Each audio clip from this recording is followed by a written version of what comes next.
La fuerza de voluntad es una completa estafa. Digo, si alguien cree que con solo echarle ganas va a lograr salir de esa dinámica que le está destruyendo la vida, pues está pavimentando su propio camino hacia el fracaso absoluto. Es una afirmación súper incómoda para empezar, pero la neurociencia nos demuestra que es la pura verdad. O sea, confiar únicamente en la motivación es el acto de autosabotaje más común que existe cuando intentamos sanar. Totalmente. Y con esa bomba sobre la mesa, les damos la bienvenida a un nuevo análisis profundo en Amor No Tóxico, el podcast de Relaciones Conscientes. Yo estoy súper emocionada de estar aquí hoy porque tenemos entre manos un material de investigación que es brutal. Es revelador, la verdad. Ajá, se titula La gran mentira, solo necesito fuerza de voluntad. Y es de esos textos que te obligan a mirar al espejo, ¿no? A entender por fin por qué la gente sigue tropezando con la misma piedra una y otra vez. Exacto. Y nuestra misión en esta sesión es desmenuzar precisamente eso. Queremos explicar por qué nuestro propio cerebro nos traiciona en el momento más crítico. Justo cuando intentamos abandonar lugares o relaciones que nos hacen daño. Claro. Queremos que, al terminar de escuchar este análisis, nuestra audiencia entienda científicamente por qué depender únicamente de la determinación es el equivalente emocional a ir a la guerra armado con un tenedor de plástico. Un tenedor de plástico contra un tanque de guerra. O sea, es una imagen aterradora, pero súper gráfica. Sí, muy real. Y a ver, para empezar a entender cómo llegamos a esa guerra sin armadura, el texto aborda un patrón de comportamiento fascinante. Y es el error número 1 que cometen las personas, muchas mujeres especialmente, según menciona el artículo. El famoso heroísmo solitario, claro. Ese mero. Cuando alguien toma la decisión definitiva de alejarse, el instinto casi siempre es hacerlo en absoluto secreto. Nos decimos, bueno, ya sé lo que tengo que hacer, no le voy a decir a nadie hasta que lo logre. Esta vez sí puedo. Lo cual es una trampa perfecta. Porque, a ver, suena a empoderamiento, suena a independencia, a tomar las riendas de tu vida. Claro, el orgullo de yo puedo sola. Exactamente. Pero si rascamos un poquito la superficie, detrás de ese aislamiento autoimpuesto rara vez hay verdadera confianza. Lo que suele haber, y esto es muy fuerte, es una vergüenza inmensa. ¡Wow! ¡La vergüenza! Tiene mucho sentido. Piensen quienes intentan salir de un ciclo tóxico. Seguramente ya han vuelto a ese lugar 5, 6 o 10 veces antes. Ya agotaron los consejos de sus amistades. Sí, ya juraron 1000 veces que era la última vez. Ajá. Entonces, el aislamiento se convierte en un mecanismo de defensa para no enfrentar el juicio ajeno si vuelven a fallar. Pero, a ver, hagamos de abogado del diablo un segundo. Porque existe esta idea muy arraigada en nuestra cultura de que la ropa sucia se lava en casa. Que si te metes en un problema, tienes que ser lo suficientemente fuerte para salir de ahí sin molestar a nadie más. Claro, la cultura del esfuerzo individual. Exacto. Porque esto es una pésima estrategia cuando hablamos de relaciones destructivas. Porque asume que la motivación humana es constante, y no lo es. Biológicamente la motivación requiere muchísima energía en la corteza prefrontal, que es la parte del cerebro que se encarga del razonamiento y el control de impulsos. O sea, es un recurso limitado. Limitadísimo. La motivación es, imagínate, es como encender un fósforo. Te da una luz brillante, repentina, te hace sentir que puedes ver todo el panorama. Pero si intentas calentar una casa entera en medio del invierno usando solo un fósforo, te vas a congelar en 10 minutos. Te congelas. Aislarse y guardar silencio solo garantiza que cuando ese fósforo inevitablemente se apague, no haya nadie más alrededor para pasarte una linterna. Qué buena analogía. Y me recuerda muchísimo a las dietas extremas de enero. Ya sabes, el 1 de enero la motivación está por las nubes. Todos somos atletas olímpicos el 1 de enero. Literal. La gente dice, a partir de hoy solo jugos verdes, entreno 2 horas diarias, soy una máquina. Y los primeros 3 días la determinación es de acero. Se siente increíble rechazar la comida chatarra. Se siente uno invencible. Pero llega el primer jueves y hay un problema grave en la oficina, un estrés monumental. Y esa misma persona termina a las 3 de la madrugada comiéndose un pastel entero a oscuras frente al refrigerador. Y lo peor viene después del pastel. En ese momento, frente a la luz del refrigerador, llega la culpa masiva. La persona no dice mi estrategia falló, dice soy un fracaso, no tengo carácter. La moralidad entra al juego. Totalmente. Esa es la tragedia de la fuerza de voluntad. Y en las rupturas emocionales, vemos exactamente el mismo espejismo durante los primeros días. Hay un subidón inicial que disfraza el peligro real. Hablemos de ese espejismo temporal, porque, siendo súper honestas, la estrategia del héroe solitario parece funcionar espectacularmente bien al principio. Sí, las primeras horas son mágicas. Exacto. Durante las primeras 72 horas hay una claridad brutal. Hay determinación y sobre todo un sentido profundo de alivio. Esa sensación de por fin me quité este peso de encima, puedo respirar. Y caminas por la calle sintiéndote invencible, ¿no? Sí, ¿por qué se siente tan bien al principio y luego se derrumba todo? Ese es precisamente el peligro del alivio temporal. Cerrar un ciclo de conflicto agudo inunda el cerebro de endorfinas y dopamina a corto plazo. Es una recompensa inmediata por haber tomado la decisión. O sea, el cerebro nos premia. Sí, te premia. Y la persona interpreta esa química como una victoria definitiva. Piensa, mira, no era tan difícil. La clave siempre fue simplemente decidirme. Pero es una trampa. Es una trampa gigante, porque la realidad estructural del cerebro no ha cambiado en lo absoluto. Los caminos neuronales de apego siguen ahí, intactos, esperando debajo de la superficie. Y entonces, la vida real hace de las suyas y llega el colapso. Inevitablemente. De repente tenemos una noche de lluvia, el estrés del trabajo o una fecha especial. O el gran clásicos de clásicos, el infame mensaje inesperado. Uy, el texto a medianoche. Ese mero. Y de pronto toda esa majestuosa fuerza de voluntad colapsa en cuestión de 3 segundos. O sea, yo lo veo como una torre de Jenga. A ver, cuéntame esa analogía. Pues alguien pasa semanas construyendo esta torre de mi nueva vida independiente, poniendo pieza por pieza, asegurándose de que se vea súper sólida. Y creemos que es a prueba de balas. Claro. Pero basta con que el celular vibre a las 11 de la noche, la pantalla se ilumine y diga, hola, vi tu película favorita y me acordé de ti. Solo eso. ¡Qué terror! Para que se quite la pieza equivocada desde la base y toda la torre se venga abajo. O sea, te pregunto, ¿por qué un simple mensaje tiene el poder de borrar semanas enteras de supuesta determinación de hierro? Pues siguiendo con tu torre de Jenga, el problema no es solo que te quiten una pieza. El problema es que a las 11 de la noche tu cerebro retira todo el pegamento que mantenía esas piezas unidas. ¡Wow! O sea, la neuroquímica te abandona. Por completo. Y aquí es donde la neurociencia nos da la respuesta más empática posible frente a este texto. La fuente es clarísima. Esto no tiene nada que ver con ser débiles o con la falta de carácter. ¡Qué alivio escuchar eso! Lo que ocurre en ese instante es una tormenta biológica perfecta. Piensa en la corteza prefrontal como la batería de un celular en modo de ahorro de energía. Tomar decisiones racionales, suprimir impulsos, todo eso gasta muchísima batería durante el día. Claro, el trabajo, el tráfico, la vida. Exacto. Entonces, a las 11 de la noche, después de intentar sostener tu vida, tu cerebro ya está al 1%. O sea, estamos literalmente agotados a nivel biológico, no es solo que tengamos sueño. Exactamente. Hay una fatiga de decisión aguda. Cuando entra ese mensaje con el «me acordé de ti», tu sistema nervioso que ha estado haciendo un esfuerzo sobrehumano por rechazar el contacto todo el día, de repente recibe un estímulo súper familiar. Y el cerebro dice, esto lo conozco. Sí, en ese estado de baja energía, tu cerebro ya no tiene la pila para procesar la lógica compleja de, recuerda que esta persona nos hace daño, recuerda las peleas, recuerda todo el dolor. Claro, procesar todo eso es carísimo para el cerebro. Es demasiado caro energéticamente, así que el cerebro entra en modo supervivencia y elige la ruta que gasta 0 energía, que es el hábito automatizado. Espera, entiendo perfecto lo de la energía prefrontal y el desgaste. Pero aquí tengo que detenerte para hacerla un poco de abogada del diablo otra vez. Dime. ¿No suena esto a una excusa excesivamente conveniente? O sea, alguien podría escuchar esto y pensar, perfecto, no es mi culpa, es mi biología que se quedó sin pila. Así que mejor ni lo intento, cedo ante el mensaje y ya, total, estamos programados para fallar. Es un riesgo pensar así, claro. ¿Cómo evitamos que entender la ciencia se convierta en una justificación para el victimismo o para quedarnos en el conformismo? Esa es una distinción fundamental que hace el material.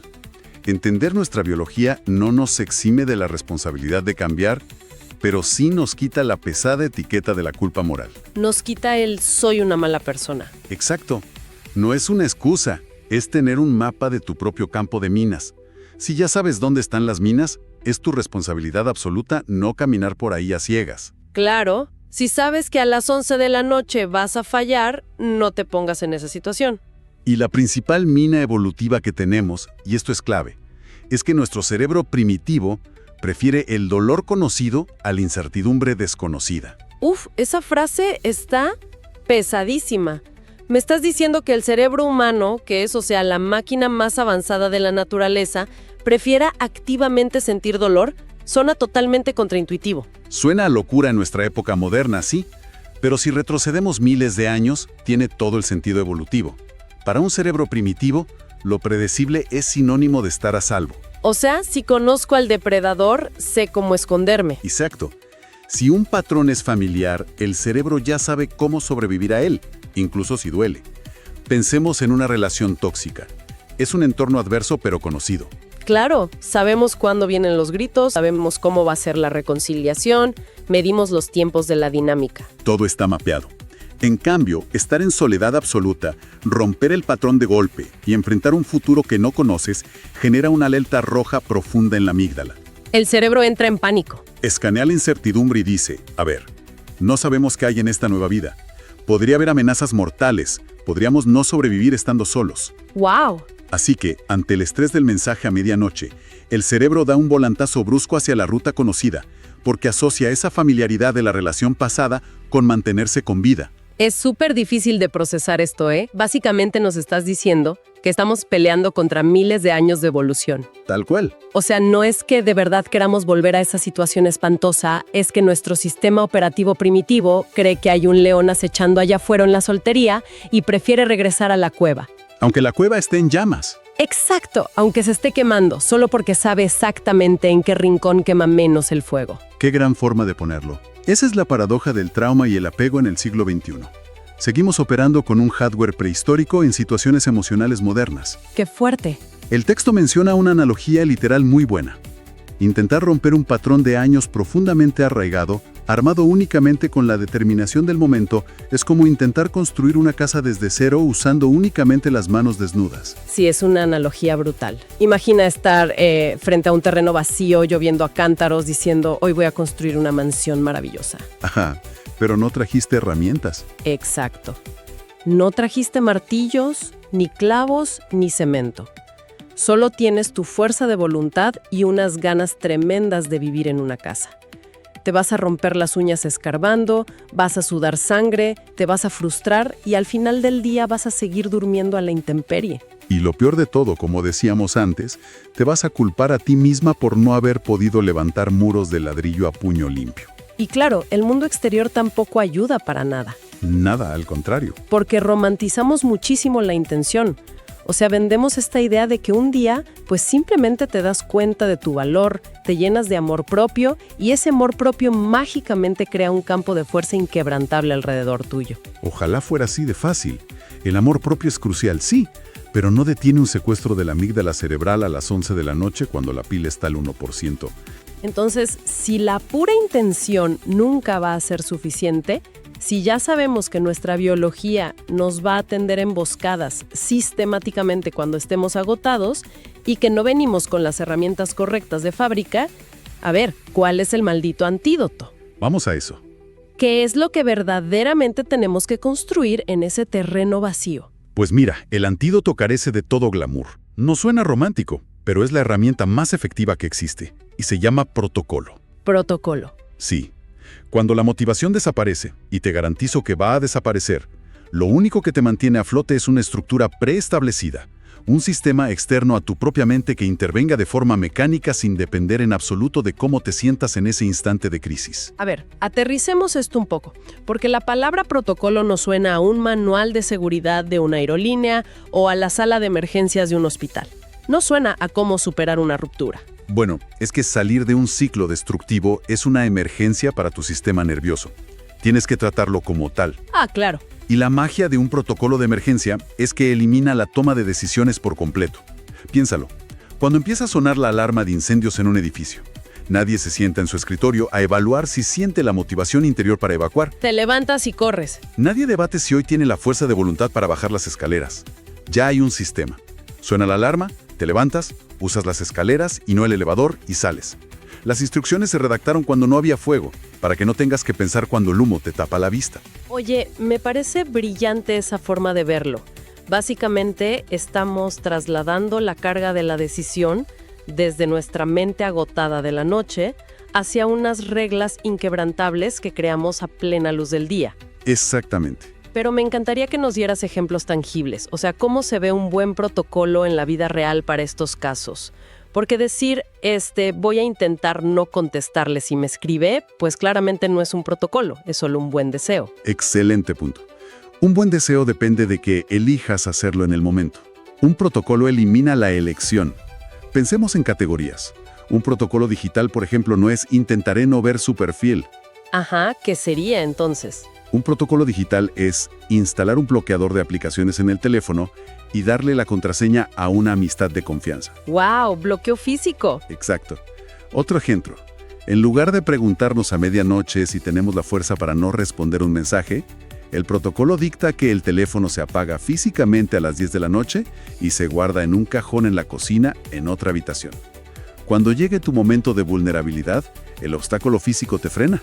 Claro, el esfuerzo de levantarte y prenderlo te da segundos para reaccionar. Eso cubre la parte digital. Pero ¿qué pasa con los desencadenantes emocionales? Esos son los más engañosos. Sí, pensemos en ese típico domingo por la tarde, ¿no? Donde no hay mensajes, no pasa nada externo, pero el aburrimiento y el silencio de la casa empiezan a generar una ansiedad terrible y la mente solita empieza a romantizar el pasado. Ese es un desencadenante interno dificilísimo de manejar. Ahí es donde entra el protocolo emocional. Podría ser algo tan mecánico como, si es domingo a las 4 de la tarde y siento que el nudo en el pecho supera un nivel 7 de intensidad, mi regla es ponerme los zapatos de inmediato, salir por la puerta y caminar 20 minutos escuchando comedia. ¿Qué específico? Es que no soluciona el duelo de raíz, claro, pero interrumpe mecánicamente ese bucle neuroquímico del cerebro que intentaba arrastrarte al pasado. ¿Y en el ámbito social cómo se vería? En lo social, el protocolo es no navegar la tormenta en soledad. Es tener un acuerdo previo con dos amistades. Si siento el impulso incontrolable de llamar, la regla me obliga a mandarles un audio a ustedes primero contando lo que estoy a punto de hacer. Y debo esperar 10 minutos. Hipio, me parece sumamente empático todo este enfoque. Te quita un peso de encima gigantesco. Sí, adoptar esta mentalidad de sistemas nos quita toneladas de culpa paralizante. Porque dejamos de flagelarnos con el látigo del soy débil, volví a caer, no tengo arreglo. Exacto. Y empezamos a observar el escenario con una curiosidad casi científica de, mira, no es que yo sea una causa perdida, simplemente mi sistema colapsó porque no diseñé una barrera de contención para lidiar con los viernes en la noche. Es un cambio de paradigma total para quienes nos escuchan, pasar del juicio moral a la auditoría de estrategias. El protocolo le pone barreras físicas a la carretera. Cuando tu cerebro agotado intenta dar el volantazo hacia el barranco porque cree que ahí hay refugio, choca contra la barrera del sistema que tú mismo construiste estando lúcido y rebota de regreso al carril seguro. Pensar en cuánta gente allá afuera sufre en silencio bajo la falsa narrativa de que les falta fuerza de voluntad, me resulta abrumador. Creemos que desmitificar esta idea es uno de los actos de compasión más grandes que podemos ejercer. Sin duda alguna. Con toda esta evidencia científica desempacada hoy, me gustaría pedirte una reflexión contundente. Si hay personas en la audiencia ahora mismo que sienten que su torre de Jenga emocional se está tambaleando, ¿cuál es el mensaje fundamental que deben llevarse? El mensaje central es que la motivación, por su propia naturaleza, es una compañera de viaje traicionera. Te promete el mundo entero cuando el cielo está despejado, pero es la primera que te suelta la mano en cuanto cae la noche. Qué fuerte, pero qué cierto. La estructura, los sistemas inflexibles y tus redes de apoyo son los únicos elementos que te van a sostener cuando tus piernas ya no respondan. Hay que dejar morir el mito de la fuerza de voluntad heroica. No eres débil por recaer, ni estás roto por extrañar lo que te lastima. Claro, eres humano. Eres humano, y tu cerebro funciona exactamente como fue programado evolutivamente. Y, precisamente por esa humanidad, Necesitas un andamiaje externo que te defienda de tus propios instintos de supervivencia, que, en este contexto moderno, pues están mal calibrados. Es una conclusión poderosísima. Y es por esto que hoy queremos abrir un canal directo con nuestra gente.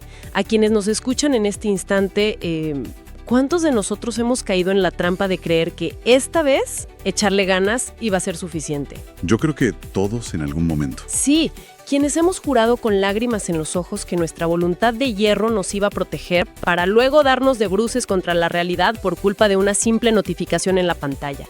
Queremos leer sus historias. Sí, dejen sus experiencias en los comentarios. Y por favor, si conocen a alguien que en este momento se esté aislando, que esté intentando salir de un laberinto emocional a base de pura terquedad silenciosa, compártanle esta inmersión profunda. Entender que la falla está en el método y no en nuestra rújula moral, de verdad, literalmente salva vidas. Y bueno, como en esta inmersión no nos gusta quedarnos flotando en la teoría abstracta, hoy vamos a pasar a la acción inmediata. Así es. No podemos defender la eficacia de los sistemas frente a la fuerza de voluntad sin invitar a la audiencia a construir su primera línea de defensa ahora mismo. Totalmente de acuerdo. Llegó el momento de nuestro microejercicio práctico. Y lo hemos bautizado con un título digno de película de acción: el simulacro de emergencia emocional. Me encanta el nombre. El objetivo de este ejercicio es prevenir el autosabotaje antes de que la corteza prefrontal pierda batería. Toma menos de 2 minutos, pero tiene que hacerse ahora. A ver, explícanos cómo funciona. La instrucción para quienes nos escuchan es muy sencilla. Tomen un pedazo de papel en este momento o abran la aplicación de notas en sus celulares y redacten su primer protocolo de un solo paso. Un paso diseñado específicamente para su momento histórico de mayor vulnerabilidad. Y para que quede clarísimo, busquen evitar las opciones. La regla debe ser una instrucción inquebrantable que su yo del futuro, ese yo estresado, no pueda negociar. Danos un ejemplo. Por ejemplo, si me entra la urgencia desesperada de revisar sus redes sociales, mi regla innegociable es hacer 25 sentadillas y lavarme la cara con agua helada antes de siquiera tocar el celular. Uf, ese estímulo físico rompe todo. Exacto. Un estímulo físico intenso suele reiniciar el sistema nervioso lo suficiente para interrumpir el impulso automatizado. Es un protocolo físico excelente. Y otro podría ser, por ejemplo, si recibo un mensaje de cualquier tipo después de las 9 de la noche, mi regla escrita en piedra es que no respondo, le mando una captura de pantalla a mi hermana y bloqueo la pantalla hasta la mañana siguiente. Buenísimo. El punto clave aquí es que creen y escriban esa regla hoy. Háganlo en este mismo instante, mientras su cerebro está tranquilo, bien hidratado y operando con lógica pura. Para que mañana, cuando la fatiga ataque y el cerebro ruegue por regresar al barro conocido, no haya nada que pensar, solo una instrucción que obedecer ciegamente. Y bueno, para cerrar nuestra sesión de hoy, quiero dejar sembrada una idea que lleva todo nuestro análisis un paso más allá de lo evidente, para que quienes nos escuchan la mastiquen durante los próximos días. A ver, suéltala. Hemos desglosado cómo nuestro cerebro se aferra obsesivamente a los patrones de dolor familiares porque asocia esa intensidad con la supervivencia. Pero sabiendo esto, ¿qué pasaría si descubrimos que el verdadero desafío de sanar a largo plazo no es únicamente alejarnos de aquello que nos hace daño?